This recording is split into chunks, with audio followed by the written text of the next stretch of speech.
कांग्रेस सदर मल्लिकार्जुन खड़गे ने महाकुंभ मेले में अमित शाह व दीगर भाजपा लीडरों की जानिब से गंगा में डुबकी लगाने पर तनकीद की है। उन्होंने पूछा कि गंगा में डुबकी लगाने से क्या गरीबी दूर होती है। अरे भाई, गंगा में डुबकी लेने से गरीबी दूर होती क्या? आपको खाना मिलता पेट को। मैं किसी की आस्था के ऊपर ठोस नहीं लगाना चाहता हूं। अगर किसी को दुख हुआ तो मैं माफी चाहता हूं, लेकिन आप बताइए, अरे जब बच्चा भूखा मर रहा है, बच्चा स्कूल में नहीं जा रहा है, मजदूरों को मजदूरी नहीं मिल रही है, जब ये है तो ये लोग जाकर हजारों रुपए खर्च करके कंपटीशन पे डुबकियां मार रहे।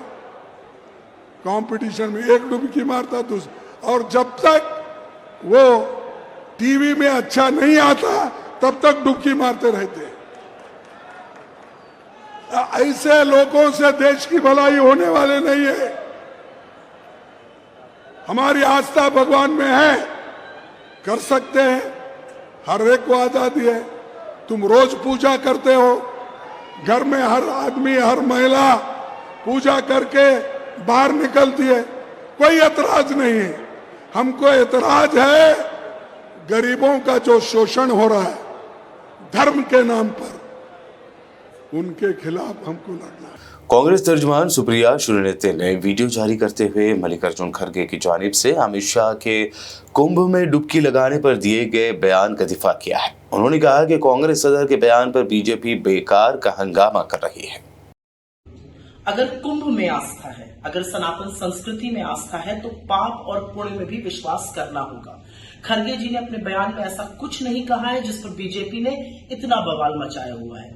करोड़ों युवाओं को बेरोजगार रखना, लोगों को महंगाई से त्रस्त करना, दलितों, आदिवासियों, पिछड़ों पर अत्याचार करना, ये पाप है और ये भाजपा जानती है। इनको आपत्ति खड़गे जी के आईना दिखाने से नहीं है, इनको दिक्कत खड़गे जी के दलित होने से है। इन संघियों को आपत्ति इसलिए ज्यादा है क्योंकि उनको पता है कि जिनका इन्होंने सदियों से शोषण किया, उस समुदाय का एक दलित व्यक्ति इनकी कलई खोल रहे हैं। असलियत यह है कि आप कितनी नफरत करिएगा दलितों से और क्यों करिएगा। और असलियत एक बात की यह भी है कि जो चरण चुंबक मीडिया है, जो इस दुष्प्रचार को हवा दे रहा है, उसको खबर बना रहा है, उसको हेडलाइन बना रहा है, वो तो अपना जमीर कब का बेच चुका है। मैं तो सवाल पूछना चाहती हूँ कि भला कुंभ पर कोई आपत्ति क्यों करेगा? कुंभ हमारी आस्था का प्रतीक है। कोई पहली बार तो कुंभ हो नहीं रहा है। महाकुंभ का आयोजन हमेशा से होता आ रहा है और बड़ी भव्यता से होता आ रहा है। ये हमारी धार्मिक परंपराओं का प्रतीक है।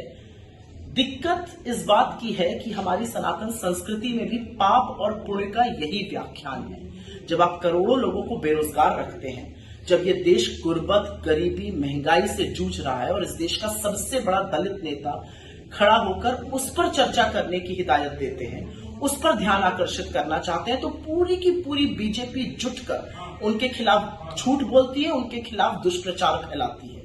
और ये वाला जो पाप का घड़ा बीजेपी का है ना, ये बड़ा तेजी से भर रहा है। वहीं सीनियर कांग्रेस लीडर पवन खेड़ा ने भी इसी मौजू पर बात करते हुए कहा कि मल्लिकार्जुन खड़गे ने राजधर्म याद दिलाया तो बीजेपी के लीडर बिलबिलाने लगे और साफ हो गया कि उनकी दाढ़ी में तिनका है।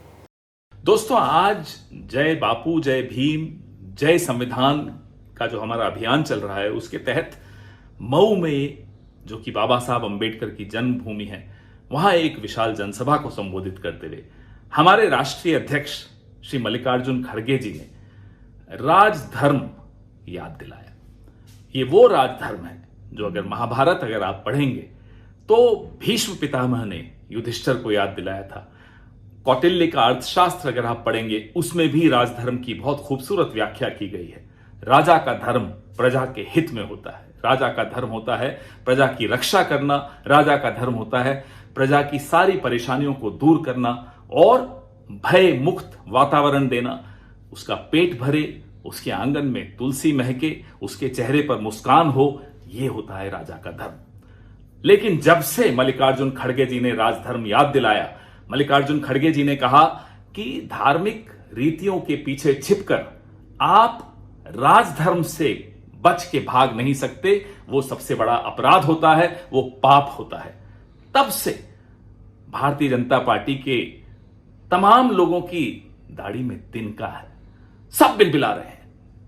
तो आप मानते हैं ना कि आप राजधर्म का पालन नहीं कर रहे। यही तो हम आपको याद दिला रहे हैं, बार बार याद दिला रहे हैं, राजधर्म की पालना कीजिए। आपको क्या आपत्ति है कि एक बहुत बड़े दलित नेता ने आपको राजधर्म याद दिला दिया? क्या दुख है आपको? क्या परेशानी है आपको? क्या उनकी जाति से परेशानी है?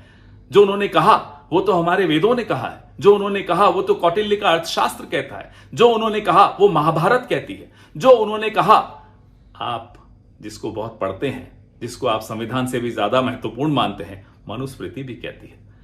फिर भी आपको आपत्ति है।